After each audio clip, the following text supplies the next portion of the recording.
Bonjour toi. Oui toi. Toi qui es persuadé d'avoir trouvé le meilleur costume pour Halloween, ou qui recycle pour la 14e année consécutive ton costume de l'homme mystère. Ce nouveau numéro est fait pour toi. Aujourd'hui dans ce numéro consacré aux sorties du mois d'octobre que dois-tu absolument voir dans les salles, La Belle et la Meute. Le cinéma est un regard sur le monde qui fait parfois froid dans le dos, de par la cruauté du portrait qu'une œuvre peut dégager, mais également de par la vérité que peut cacher celui-ci. Et il est indéniable que c'est le cas du deuxième film de fiction de la réalisatrice tunisienne Kawther Benamia. Celle-ci livre ici, dans une certaine filiation de son documentaire Le Chalat de Tunis, une vision noire et sombre d'un fait divers qui retourna la chronique et qui ne laissa pas indemne la jeune femme au centre de cette aventure cinématographique, qui ne laisse pas indemne le spectateur à la fin de son visionnage.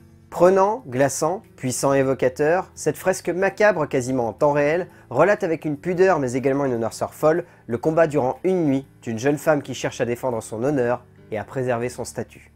Femme battante qui luttera jusqu'au bout pour faire valoir ses droits, poussée par les derniers défenseurs d'une société qui veut faire croire à son ouverture, mais qui plus elle avance, plus elle s'enferme dans un regard et une interprétation de sa société qui fait peur et qui surtout ne semble pas laisser beaucoup de place aux femmes. L'immersion puissante du récit de Benamia, ainsi que la justesse de ses portraits de personnages et de la galerie qui va partager l'aventure de Mariam, permet à ce long métrage d'être bien plus qu'une simple chronique d'un fait divers, mais d'être avant tout une œuvre brillante sur une femme luttant pour sa vie. Là où le film est également intense et juste, c'est dans la manière avec laquelle il choisit de regarder et de traiter la puissance de l'esthétique au sein d'une œuvre évocatrice quant à son propos et à la manière de le regarder.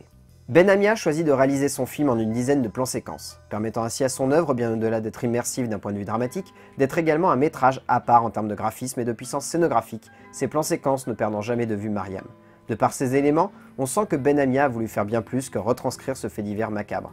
Elle a également cherché à le transcender et à lui donner une évocation plus cinématographique, en faisant un portrait universel et pas seulement un portrait biographique. Benamia souhaitait parler des femmes et non d'une femme, au travers d'un parcours du combattant salvateur et rédempteur, au cœur d'une société fermée et pas près de changer. Vous l'aurez compris donc, foncez voir La Belle et la Meute. C'est une œuvre puissante, dense, évocatrice et rare, qui vous fera porter un autre regard sur le viol, et Dieu sait qu'en ce moment, on a besoin de le traiter au cinéma, mais surtout d'en parler.